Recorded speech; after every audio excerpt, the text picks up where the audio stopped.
In October 1722, one of the great imperial systems of the early modern Middle East appeared to have broken beyond repair. Isfahan had fallen to the Ghilzai Afghans. Shah Sultan Hosein had been deposed. Ottoman and Russian forces soon moved into Iranian territory, while rival warlords and tribal leaders competed for what remained. Yet, only 7 years later, Afghan rule in Iran had effectively been broken. The Safavid claimant Tahmasp II was back in Isfahan, and the man who had made that restoration possible was neither a Safavid prince nor a great minister. He was Nader, an Afshar commander from the northeastern frontier. That alone would have been an extraordinary reversal. But it was only the beginning. By 1736, Nader had pushed aside the dynasty he had supposedly restored and taken the throne himself. His armies would campaign from the Caucasus to Central Asia and India. He would defeat Ottoman forces, destroy the remaining Afghan resistance, shatter a Mughal army at Karnal, and carry enormous wealth back from Delhi. Michael Axworthy has argued that under Nader, Iran underwent something approaching a military revolution, not merely through firearms, but through changes in discipline, organization, scale, and the relationship between the army and the state. And then, in June 1747, Nader was assassinated. The political order he had created began to fragment, almost immediately. Outside Khorasan, the Afsharid state rapidly lost the empire Nader had assembled, and Iran entered another struggle for power. The contradiction is difficult to ignore. How could a ruler build one of the most formidable military machines in the region, restore Iranian power after near disintegration, and yet leave behind a political system unable to preserve most of his empire without him? The answer begins before Nader became important, because the crisis he inherited was not simply a military defeat. Late Safavid Iran had accumulated weaknesses inside the institutions that were supposed to turn imperial resources into political control. The military establishment had deteriorated. Administration had become less effective. Royal princes were increasingly isolated from practical government, while court rivalries, corruption, and the growing costs of the palace weakened the center. Frontier defenses became less reliable at exactly the moment when pressure was rising along the empire's eastern borders. Economic changes added another strain. Declining Persian silk competitiveness reduced foreign income, increasing pressure on provinces to supply revenue. This did not mean the Safavid Empire had been destined to collapse. States can survive corruption, fiscal stress, incompetent rulers, and even serious military defeats. What mattered was the interaction between these weaknesses. A weaker center had more difficulty controlling governors and military forces. Poorer control made taxation and military mobilization less reliable. Greater fiscal pressure encouraged abuses in the provinces. Frontier instability then demanded exactly the kind of coordinated military response the state was becoming less capable of producing. When the Ghilzai Afghans finally captured Isfahan in 1722, the conquest did more than replace one ruler with another. It exposed how little effective coercive power remained at the center. And once the center failed, the crisis became self-reinforcing. Safavid claimants still possessed dynastic legitimacy, but legitimacy without an effective army could not restore the empire. Regional chiefs had soldiers, but soldiers without wider legitimacy struggled to transform local power into accepted rule. Ottoman and Russian intervention added another layer of pressure, because any Iranian faction trying to reunify the country now faced not only domestic rivals but foreign occupation as well. This was the political environment in which Nader became dangerous. He emerged in Khorasan, far from the collapsed capital, in a region where imperial weakness was not an abstract constitutional problem. It meant raiding, shifting alliances, armed chiefs, vulnerable settlements, and constant competition for manpower. Nader rose within this frontier world before becoming associated with Tahmasp II, the surviving Safavid claimant whose name still carried something Nader did not yet possess: dynastic legitimacy. The partnership solved the problem for both men. Tahmasp possessed a claim to rule but lacked the military power needed to enforce it. Nader possessed growing military power but lacked a broadly recognized claim to command Iran. Their alliance temporarily connected legitimacy to coercive force. Yet the balance between them would never remain equal. After helping defeat Malik Mahmud Sistani in Khorasan, Nader became Tahmasp's principal military commander.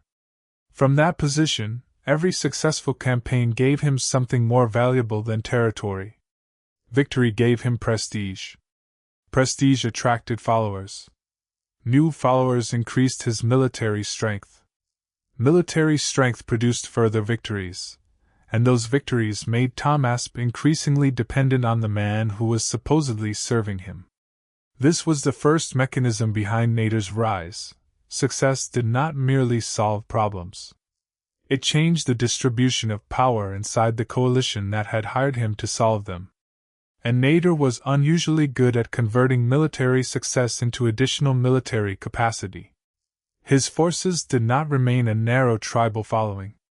As his power expanded, men from different ethnic and regional backgrounds entered his army. Defeated enemies could become useful soldiers. Afghans who had once fought against the Safavid restoration later served under Nader.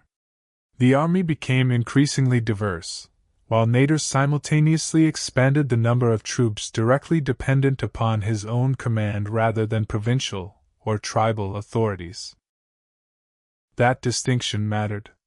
The late Safavid problem had partly been a failure to convert nominal authority into reliable military action. Nader was building the opposite kind of system, one in which armed force became more concentrated around the commander himself. The transformation became visible in 1729. In May, Nader defeated Abdali Afghan forces near Herat. On September 29, he defeated Ashraf's Ghilzai army at Memendast. The strategic effect was far greater than another battlefield victory. Ashraf lost the initiative, Afghan power in central Iran unraveled, and by December Tahmasp too had been re-established in Isfahan, with Nader exercising the real military leverage behind the restoration. 7 years after the Safavid capital had fallen, the Afghan occupation had effectively been reversed. For Tahmasp, this looked like restoration. For Nader, it created a much larger problem. Driving one enemy out of Isfahan did not restore the old imperial system. Ottoman forces still held Iranian territories. Russia had occupied lands along the Caspian. Khorasan remained vulnerable. The army that had saved the Safavid claimant now had to become powerful enough to reconstruct the state itself. And that would require far more than winning battles. It would require money, permanent military organization, political obedience, and eventually a decision about who the restored empire actually belonged to. The first test came in the west. Removing the Afghans had restored Isfahan, but it had not restored Iran's old frontiers. Ottoman forces still occupied large territories seized during the Safavid collapse, and Nader understood that any government claiming to have rebuilt the state would eventually have to recover them. So in 1730 he turned west. The campaign demonstrated why the political balance inside Iran was shifting so rapidly. Nader was no longer simply commanding a collection of tribal horsemen. His forces increasingly combined cavalry with disciplined musketeers, mounted jazyirchi armed with heavier firearms, field artillery, and the mobile Zanbarak guns carried on camels. None of these weapons was revolutionary by itself. The advantage came from how Nader organized them, coordinated them, and demanded discipline from the men using them. He also understood something equally important: an army could not remain effective simply because its commander understood tactics. It had to be paid. It had to be supplied. Its weapons had to be maintained. Its commanders had to obey. And losses had to be replaced before an enemy could exploit them. That made Nader's military system fundamentally political. Every expansion of the army increased his dependence on revenue. Every successful campaign therefore gave him stronger reasons to control taxation, provincial government, appointments, and the distribution of rewards. The man who commanded the army was slowly acquiring reasons to command the state behind it. This growing imbalance became impossible to hide when Nader returned to Khorasan, and Tahmasp II attempted to prove that he could rule without him. Between 1731 and early 1732, Tahmasp launched his own campaign against the Ottomans. From the Shah's perspective, the decision was understandable. Nader's victories were making the commander increasingly indispensable, and every month of dependence weakened Tahmasp's position inside his own restoration. A successful royal campaign could change that. It could demonstrate that military authority still flowed from the throne rather than from Nader personally. Instead, the campaign ended disastrously. The Ottomans recovered much of the territory Nader had previously taken, and Tahmasp accepted a settlement that left substantial Iranian lands under Ottoman control. That transformed a military failure into a political opportunity. Nader returned to Isfahan and used Tahmasp's defeat to argue that the Shah had proven himself incapable of defending the country. In August 1732, Tahmasp was removed from the throne. His infant son was elevated as Abbas III. Nader became regent. The arrangement preserved the Safavid monarchy in appearance while stripping it of most practical power. This was a much more sophisticated solution than simply killing Tahmasp and declaring himself Shah. The Safavid name still mattered. After 2 centuries of rule, it carried religious, dynastic, and political legitimacy that Nader could not instantly manufacture for himself. By keeping an infant Safavid on the throne, he could preserve a familiar symbol while exercising authority in the child's name. But the logic of the system had changed. Earlier, Nader needed Tahmasp because the Safavid prince could transform Nader's military power into legitimate service. Now the Safavid dynasty increasingly needed Nader because only his military system could defend the territory over which the dynasty claimed sovereignty. The dependency had reversed. And Nader immediately returned to war. His campaigns against the Ottomans were not uniformly successful. This matters, because describing Nader as an undefeated military genius hides one of the most important characteristics of his rise: his ability to recover from failure. In 1733, his attempt to force a decision around Baghdad produced his first major battlefield defeat when an Ottoman relief army under Topol Osman Pasha confronted him near Samarra. For a commander whose authority rested heavily on victory, the consequences could have been catastrophic. A military strongman who loses does not merely lose soldiers. He can lose the expectation of future victory that holds followers together. Tribal chiefs can reconsider their loyalty. Rivals can become more ambitious. Governors can delay obedience. Men who joined because success promised rewards can begin searching for a safer patron. Nader therefore could not treat defeat as an isolated battlefield event. He had to restore the system that defeat had damaged. He rebuilt his army rapidly, compensated troops for losses, acquired replacement equipment, recruited new men, and returned to the offensive. Within months he again confronted Ottoman forces. This time Topol Osman Pasha was defeated and killed. The strategic significance was larger than revenge. Nader had demonstrated that his military machine could absorb a serious defeat without disintegrating. That ability separated an army built around temporary momentum from one capable of sustaining a state. But there was a price. Rebuilding an army required resources. More campaigns required more resources. Expanding the forces under Nader's direct influence required still more. The same mechanism that increased his military resilience was increasing pressure on the country that sustained it. For the moment, victory concealed that problem. Nader continued campaigning in the Caucasus. Russia, which had occupied Iranian territory during the Safavid crisis, gradually withdrew from much of its conquests as the regional balance changed. In 1735, Iran and Russia concluded the Treaty of Ganja, while Nader's victories against Ottoman forces helped recover the northwestern territories that had been lost during the collapse. By the end of that year, the political situation was almost the reverse of what it had been in 1722. The Afghan regime that had taken Isfahan was gone. The Ottoman advance had been reversed. Russian territorial gains had largely been relinquished. The Safavid state had been rescued territorially. But the Safavid dynasty had not been restored politically. Its survival had become increasingly ceremonial. Because every major victory presented the same question more sharply than before: if Nader commanded the army, controlled the campaigns, determined foreign policy, removed one Shah, ruled through another, and possessed the force required to keep the entire system together, what exactly was the Safavid monarch still governing? By early 1736, Nader was ready to answer that question. He summoned military commanders, tribal leaders, officials, clerics, and other notables to a vast gathering on the Mughal steppe. Formally, they were being asked to decide who should rule Iran.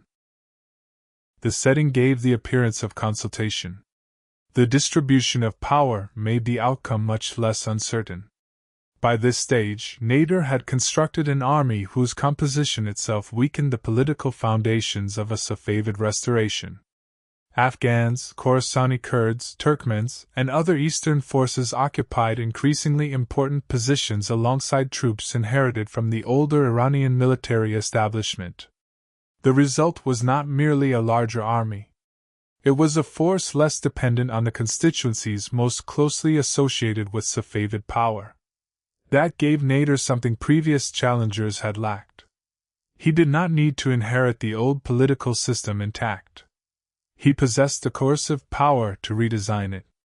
In March 1736, Nader was crowned Shah. But the coronation was not simply the final reward for a brilliant military career. It marked a deeper transformation. The commander who had originally borrowed Safavid legitimacy to build his power had become powerful enough to discard the dynasty that had supplied that legitimacy. Yet in doing so, Nader also removed one of the few institutions that existed independently of himself. From this point onward, the strength of Iran would become increasingly difficult to separate from the strength of Nader's army. And the strength of that army would become increasingly difficult to separate from Nader himself. Becoming Shah solved Nader's legitimacy problem. It did not solve the problem that had created his power. His authority still rested on an army that had to remain stronger, faster, and more reliable than the forces surrounding Iran. That army had carried him from the frontier of Khorasan to the throne. Now it had to defend a much larger political order. And a larger army required a larger flow of resources. This is where Nader's empire began to acquire its defining structure. Under the Safavids, military power had been divided among several institutions and political constituencies.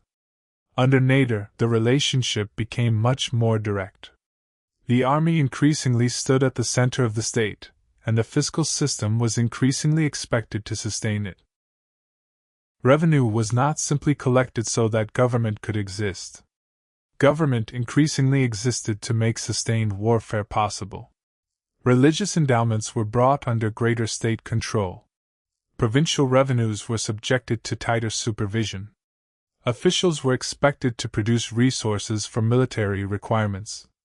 Land, taxation, and political appointments became instruments for maintaining the forces on which Nader's supremacy depended.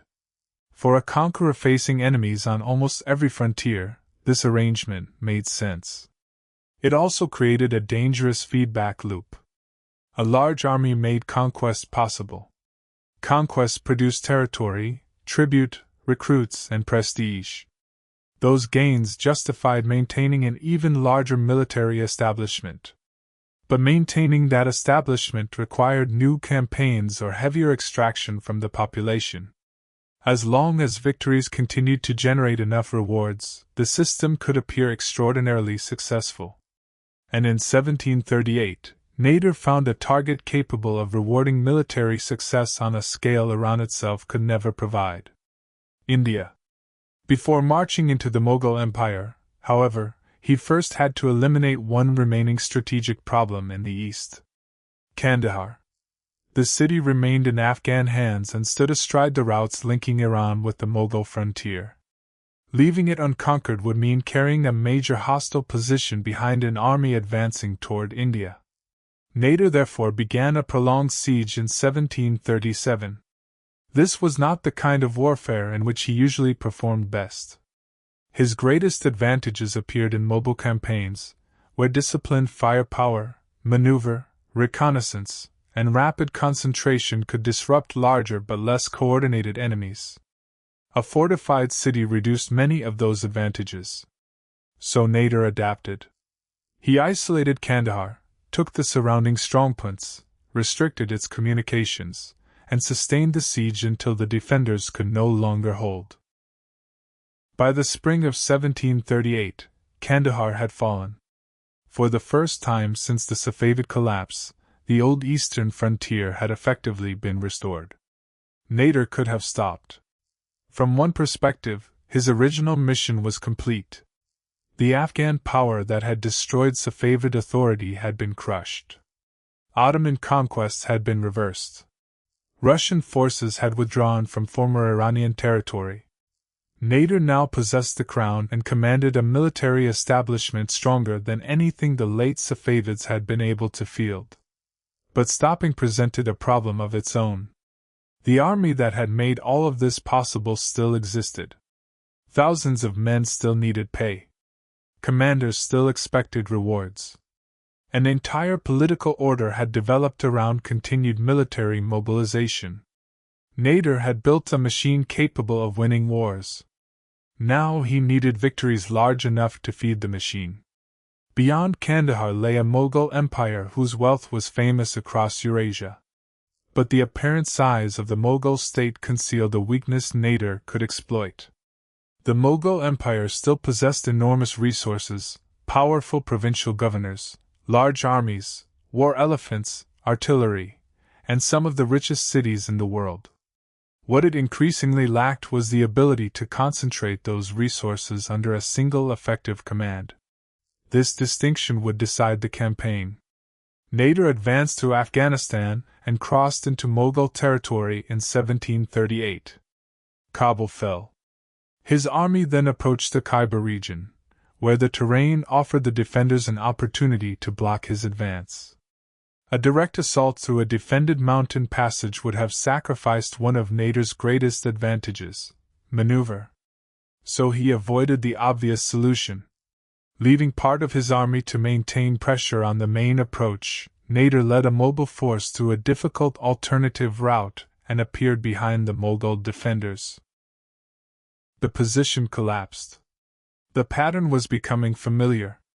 Nader did not need to destroy every enemy formation in front of him. He repeatedly looked for the dependency that made the enemy position work: its route, its flank, its command structure, its confidence, and attacked that instead. By early 1739, Lahore had fallen and the invasion could no longer be dismissed as a frontier raid. The Mughal Emperor Muhammad Shah mobilized the imperial army and moved north to confront Nader near Karnal. On paper, the comparison should have favored the Mughals. Their army was enormous. Contemporary estimates vary dramatically, and the largest numbers often include camp followers and non-combatants, making precise comparisons difficult. But there is little doubt that Muhammad Shah could assemble substantially greater human and material resources than Nader had brought into India. Yet numbers were not the central issue. The two armies represented different command systems. Nader's army had been shaped by years of continuous campaigning. Its senior commanders operated inside a hierarchy dominated by one commander whose orders coordinated the movement of the whole force. The Mughal army was different. Powerful nobles arrived with their own contingents, their own reputations, their own political interests, and their own calculations about status at court. This did not make individual Mughal commanders incompetent. It made coordination harder. And Nader needed only one part of that system to move at the wrong moment. On February 24, 1739, he got his opportunity. Mughal forces under Sadat Khan moved forward after contact with Nader's troops. Other Mughal contingents became involved without the entire imperial army moving as a coordinated whole. Nader used mobile troops to draw those formations away from the security of the main camp and toward positions where his firearms could be concentrated against them. The battle that followed was not simply a demonstration of Persian weapons defeating obsolete Mughal technology. That explanation is too easy. The Mughal army possessed firearms and artillery of its own. The decisive difference was that Nader combined firepower with battlefield control. His troops could provoke movement, withdraw without collapsing, concentrate fire at selected points, and coordinate different arms while Mughal commanders struggled to transform their numerical superiority into one coherent attack. The Mughal advantage existed. Nader prevented them from using it. Within hours, major elements of Muhammad Shah's army had been shattered or isolated. Kandahar was mortally wounded. Sadat Khan was captured. Yet Nader did not immediately throw his army against the remaining Mughal camp. That decision reveals more about his ability than a reckless pursuit would have. Most of the Mughal military mass had not been annihilated. Attacking a huge fortified encampment could still impose unnecessary losses. So Nader changed the problem. Instead of destroying the army directly, he restricted its access to supplies. The battlefield victory became a blockade. The Mughal position became progressively less sustainable. Muhammad Shah opened negotiations. Nader had won at Karnal not because Iran possessed more resources than the Mughal Empire, but because he had constructed a military organization better able to convert the resources available at a specific place and time into coordinated force. This was the system at its peak. Years earlier, Nader had inherited a fragmented political landscape in which authority could not reliably produce military power. At Karnal, he demonstrated the opposite extreme. One commander could translate reconnaissance into maneuver into concentrated firepower, battlefield success into negotiation, and negotiation into political submission. Then he marched toward Delhi. What happened there would transform the finances of his empire. It would also make the deepest weakness in Nader's system much harder to see. Delhi gave Nader something that battlefield victory alone could never provide. A financial windfall large enough to change the economics of his empire. But first came one of the darkest episodes of his career. After Nader entered Delhi in March 1739, rumors spread that he had been killed. Violence erupted against Iranian troops in the city.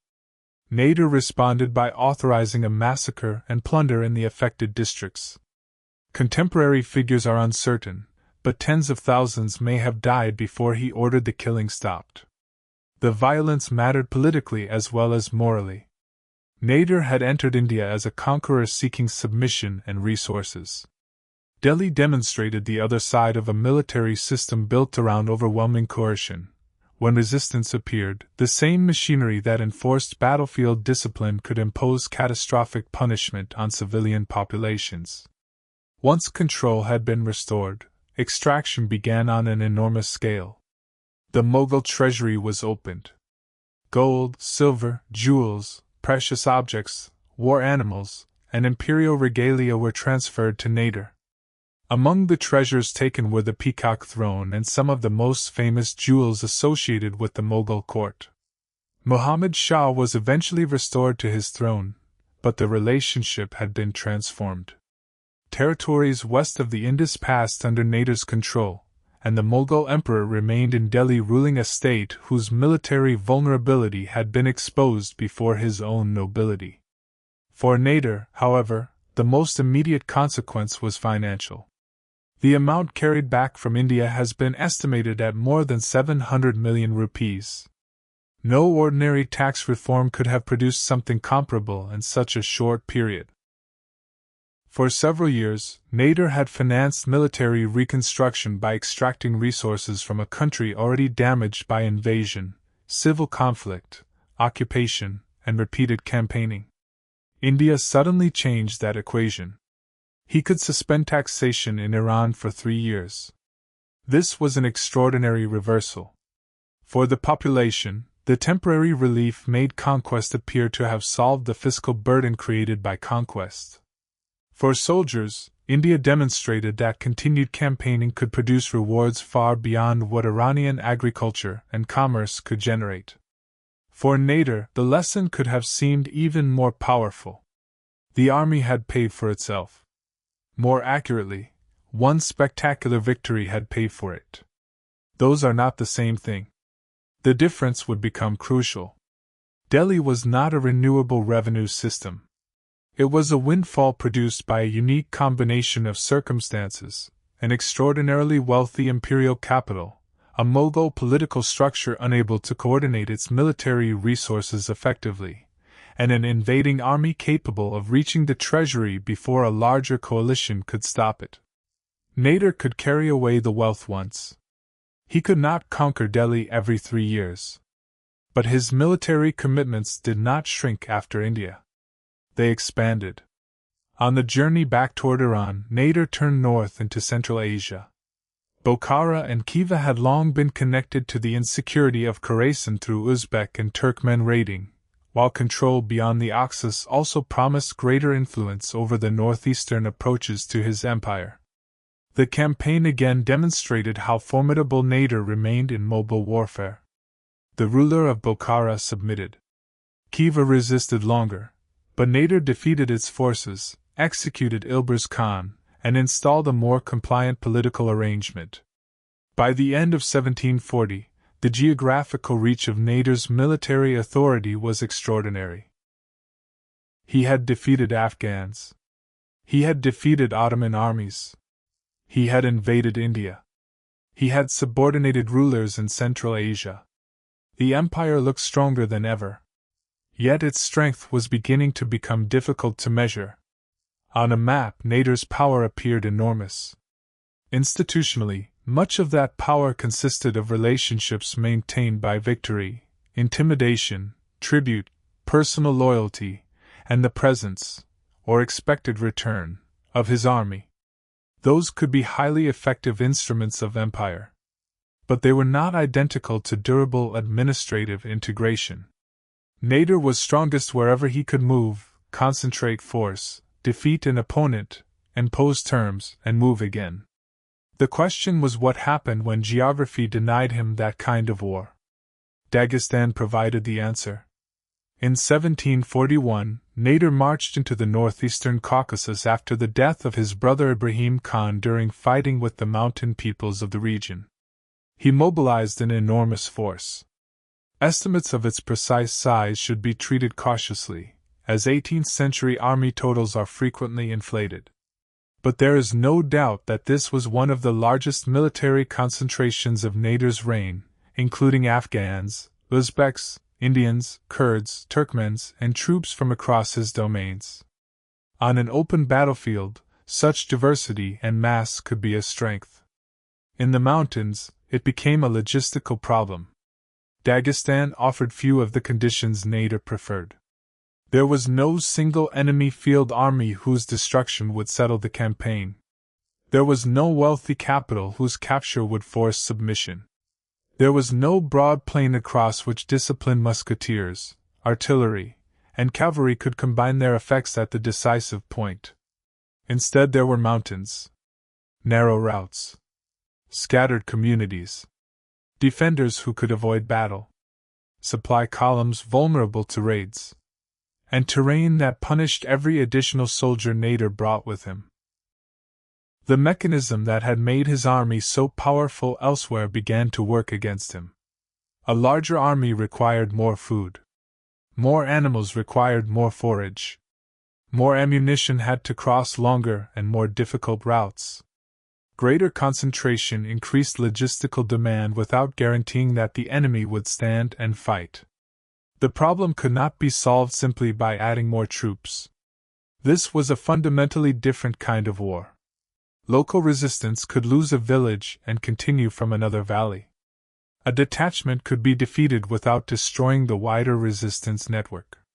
An Iranian column could occupy ground during the campaigning season and still struggle to control the same routes after withdrawing.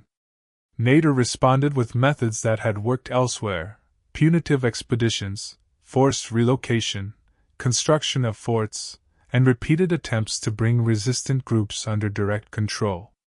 But coercion produced diminishing returns. Destroying settlements could deny resources to rebels.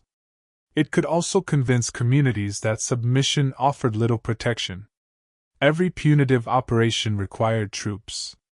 Those troops required supplies. Supplying them required money. And so the campaign began pulling Nader back toward the fiscal problem that India had temporarily concealed. The 3-year tax suspension could not coexist indefinitely with a huge standing army and new military commitments. Taxes returned. The demands grew heavier. The contradiction at the center of Nader's empire was now becoming visible. He had originally solved the weakness of late Safavid Iran by creating a military system capable of concentrating power more effectively than its enemies. But concentration had a cost. The stronger the army became, the more revenue the state needed. The more revenue the state needed, the more aggressively officials had to extract it. The more aggressively the population was taxed, requisitioned, and disciplined, the more expensive internal obedience became.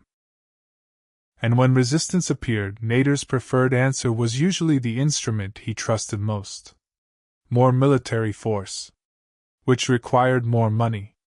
Dagestan therefore mattered, even though Nader never suffered one single catastrophic battlefield defeat there. The campaign exposed something more important. His system could win extraordinary wars. It was much less capable of reducing the cost of needing to fight them. And at almost the same moment that this strategic limit became clear, another crisis struck at the center of Nader's personal rule. In 1741, someone attempted to assassinate him. Nader survived. But the consequences would reach far beyond the man who fired the shot. The attempt on Nader's life did not destroy his military system. It damaged something more difficult to replace: trust. In 1741, while campaigning near Darband, Nader survived an assassination attempt. The identity of those ultimately responsible remains uncertain. A man accused of involvement later claimed that Nader's eldest son, Reza Koli Mirza, had been behind the plot. That accusation reached a ruler already operating under extraordinary pressure. Reza Koli was not an insignificant prince. During Nader's invasion of India, he had governed Iran in his father's absence. He had commanded troops, collected revenue, suppressed opposition, and demonstrated that he possessed an independent political position of his own. He had also authorized the killing of the deposed Safavid rulers Tahmasp II and Abbas III after rumors spread that Nader had died in India. Their deaths eliminated potential rallying points for a Safavid restoration, but they also showed how much power Reza Koli had been prepared to exercise without his father present. Father and son had already begun drifting apart. The assassination accusation transformed suspicion into something much more dangerous. The evidence against Reza Koli was never conclusive. Nader acted anyway. In 1742, he ordered his eldest son blinded. It was one of the most consequential decisions of his reign. The immediate political logic is not difficult to reconstruct. A ruler whose authority depended heavily on personal command could not tolerate the possibility that his own heir was organizing his removal. If Reza Koli really had been involved, leaving him untouched could invite another attempt. Even if the charge was uncertain, Nader could have believed that punishment would deter anyone else considering conspiracy. But the second-order consequences were disastrous. Reza Koli had been more than a potential rival. He was also the most obvious bridge between Nader's personal rule and a future Afsharid succession. By destroying his son politically and physically, Nader weakened one of the mechanisms that might have allowed the regime to survive its founder. And the decision changed Nader himself. Sources close to his reign describe intense remorse afterward. Later accounts increasingly portray a ruler suffering from deteriorating health, greater irritability, suspicion, and emotional instability. It would be too simple to claim that one act turned a rational conqueror into a tyrant overnight. The structural pressures already existed. Dagestan had failed to produce the decisive victory Nader expected. The Indian windfall was being consumed. Taxation had returned. Rebellions were multiplying. The empire remained too large, too militarized, and too dependent on coercion for every problem to be reduced to Nader's state of mind. But his worsening suspicion interacted with those structural pressures in precisely the wrong way. When revenue became insufficient, he demanded more. When higher demands produced resistance, he interpreted resistance increasingly as disloyalty. When officials failed to deliver what he demanded, punishment followed. And when punishment produced further fear and rebellion, Nader reached again for the instrument that had solved nearly every earlier crisis of his career: the army. This created a destructive loop. Taxation funded the army. The army enforced taxation. Excessive taxation generated rebellion. Rebellion required more troops. More troops required more taxation. Nader had once used military force to reconstruct a state whose center was too weak. Now military force was beginning to consume the political cooperation the state needed in order to function. The difference became visible during the renewed Ottoman conflict. Relations with Istanbul had never been fully settled. Nader still wanted recognition of his proposed Jafari religious settlement, and disputes over territory and influence remained unresolved. In 1743, he moved west again. But this was not the Nader of Karnal. His armies could still win battles. His commanders could still mobilize enormous forces. His artillery and musketeers remained formidable. What had changed was the strategic environment behind them. Campaigning in Iraq produced sieges that played to some of the weaknesses already revealed in Dagestan. Nader had always been more dangerous in mobile warfare than in prolonged operations against fortified cities. At Mosul, his forces bombarded the defenses and attempted repeated assaults. They failed to take the city. After roughly 40 days, negotiations replaced the attempt at conquest. This was not evidence that Nader had suddenly forgotten how to fight. It demonstrated the limits of the military instrument he had built. His army excelled at producing decisive concentrations of force against enemy armies. A fortified city could refuse that decision. So could mountain resistance. So could rebellion scattered across several provinces. And those forms of resistance were becoming increasingly important. Nader soon had to abandon sustained operations in Iraq to confront unrest at home. One of the most serious challenges came from Muhammad Taqi Khan Shirazi, governor of Fars and previously one of Nader's trusted officials. That fact mattered. The threat was no longer confined to old Safavid loyalists or distant tribal enemies. Men who had prospered inside Nader's own system were beginning to rebel against it. Taqi Khan controlled Shiraz and resisted for months.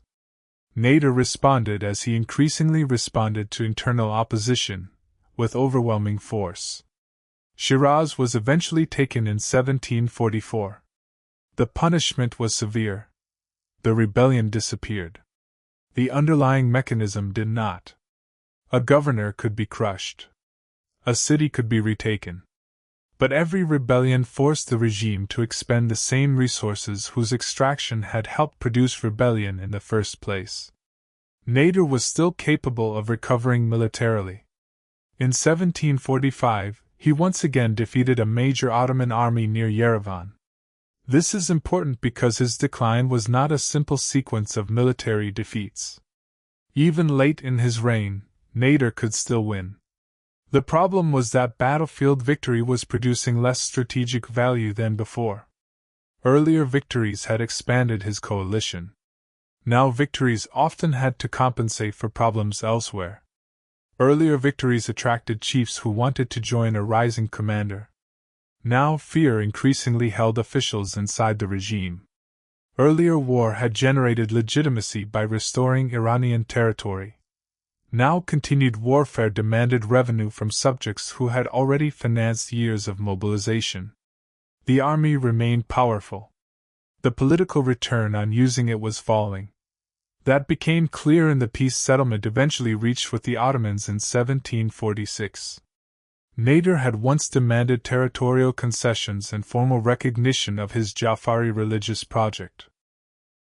By the end of the conflict, domestic rebellion had weakened his bargaining position. The settlement largely returned to established frontier arrangements, provisions regarding pilgrims and prisoners, and diplomatic normalization. The conqueror who had once dictated terms after spectacular victories was now accepting a settlement, while unrest spread behind his army. And the pressure did not stop. By 1746 and 1747, punishment and fiscal extraction became more severe. Officials and provincial elites faced enormous demands. Communities accused of withholding revenue could be subjected to violence. Executions multiplied. Men who had served Nader for years increasingly had reason to fear that past loyalty offered no protection from present suspicion. This was the reversal that mattered most. Nader had risen because victory convinced men that joining him was safer and more profitable than resisting him. By the final years of his reign, the calculation was changing. For some of the people closest to him, remaining loyal was beginning to look more dangerous than rebellion. By the beginning of 1747, Nader Shah had reached a position that would have seemed almost impossible 25 years earlier. The Safavid empire he had once served was gone. The Afghan regime that had conquered Isfahan was gone. The Ottomans had been driven back to roughly the traditional frontier. The Mughal emperor had been defeated. Central Asian rulers had submitted. Nader possessed treasure, artillery, experienced commanders, and one of the most formidable armies anywhere between the Mediterranean and India. Yet he was becoming less secure inside his own empire. That was the final contradiction. The stronger Nader had become against foreign enemies. The more dependent his state had become on mechanisms that were now destabilizing it from within. Heavy taxation continued. Officials feared punishment when they failed to meet demands. Provincial resistance multiplied. And Nader increasingly suspected that rebellion was not confined to distant provinces. It had reached the people around him. In Khorasan, his nephew Ali Qoli Khan had joined a growing revolt. Other commanders and regional leaders were becoming unreliable. Nader responded by moving personally toward the rebellion, as he had done so many times before. Normally, that would have been the beginning of another successful campaign. But this time the danger was inside his own army. Nader had spent decades constructing a system in which personal loyalty to the commander helped overcome the fragmentation that had crippled late Safavid military power. Now that personal relationship had reversed. Officers who once followed him because he could reward success increasingly feared that suspicion alone might make them his next victims. The mechanism that had concentrated authority around one man had created an equally concentrated vulnerability. If that man stopped trusting the people around him, there was no independent institution strong enough to restore confidence between ruler and commanders.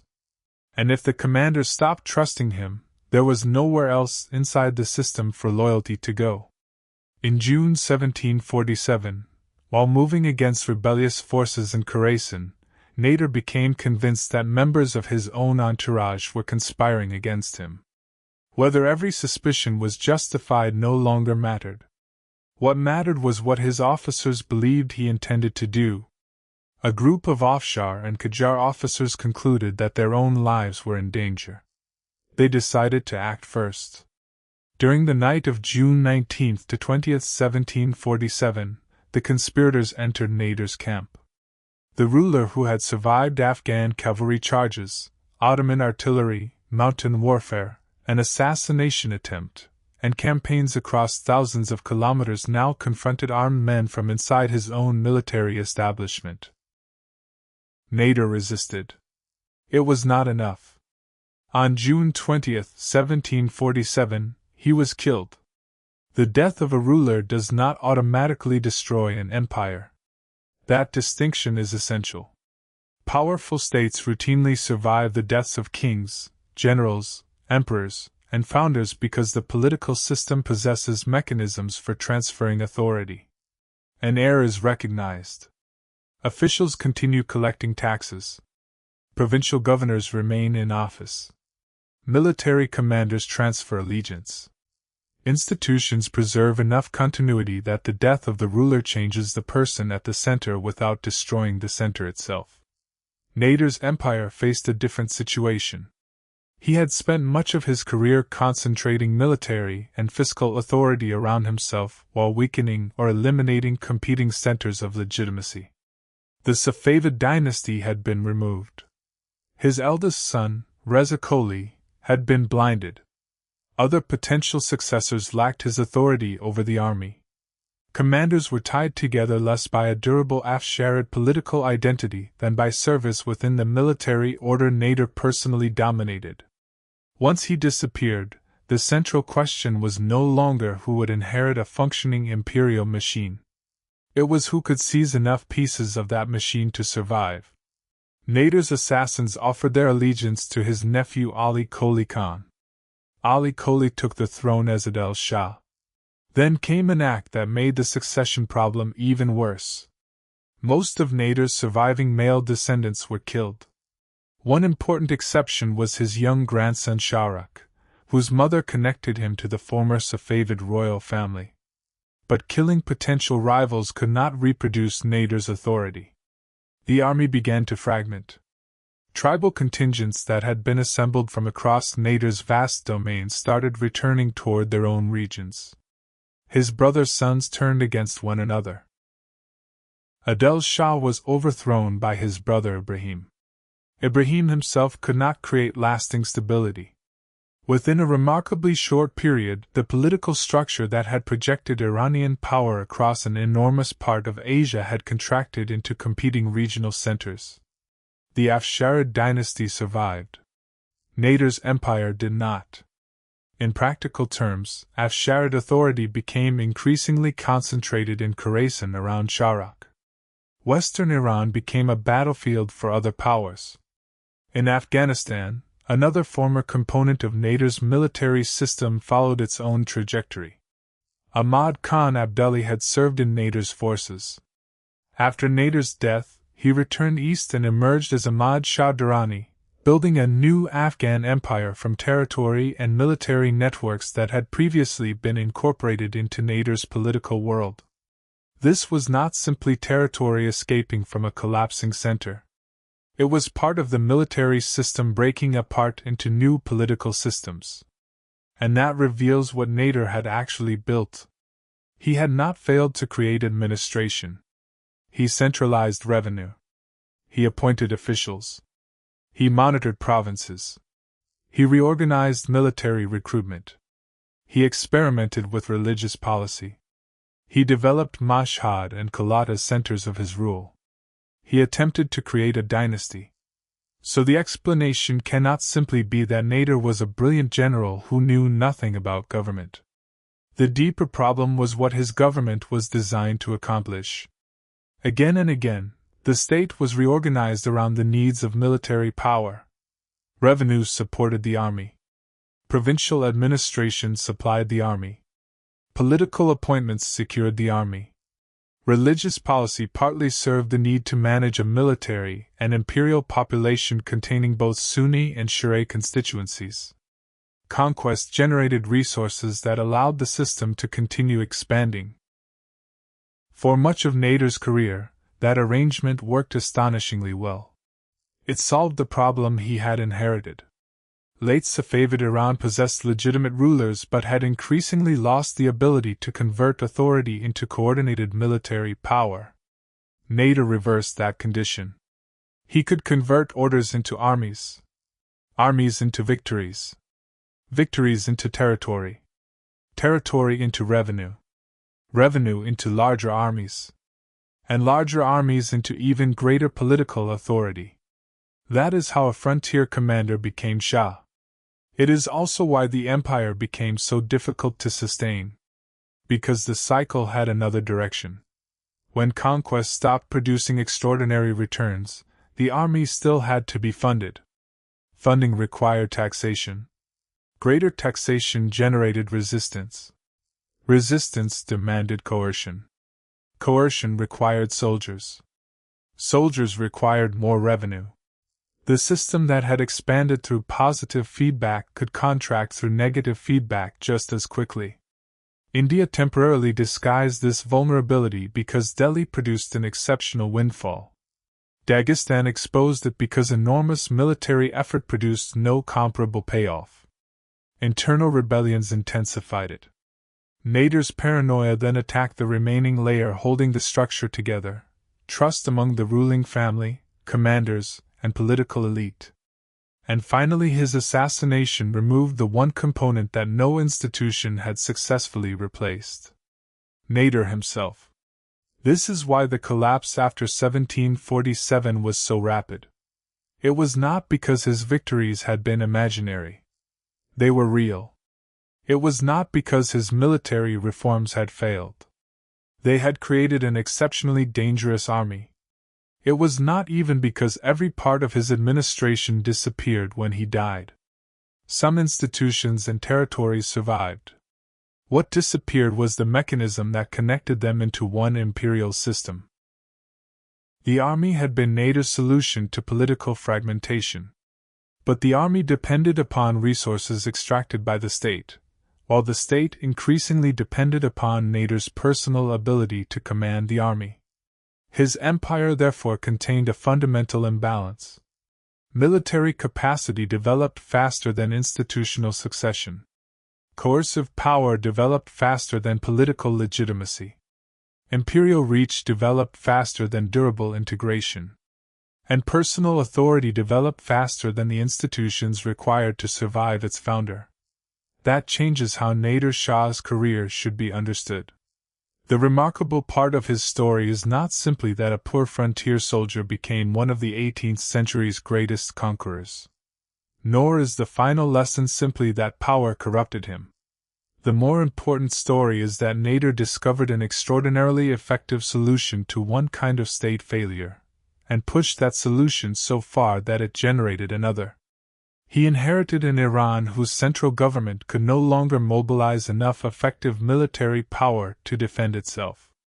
He created an Iran in which military power became so dominant, expensive, and personalized that the political system struggled to function independently of the man commanding it. The same transformation explains both halves of his career. It explains how he restored Iran. And it explains why his empire could not preserve what he had built.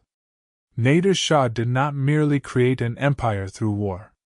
He created an empire that increasingly needed war to remain the empire he had created. And when the victories stopped paying for the system, when loyalty gave way to fear, and when the commander at its center finally disappeared, the enormous structure surrounding him revealed how little of his personal power had ever become permanent. That may be the most important difference between conquering an empire and building a state capable of surviving the conqueror. If you want more military history where the battles mattered because of the systems behind them, subscribe for the next campaign.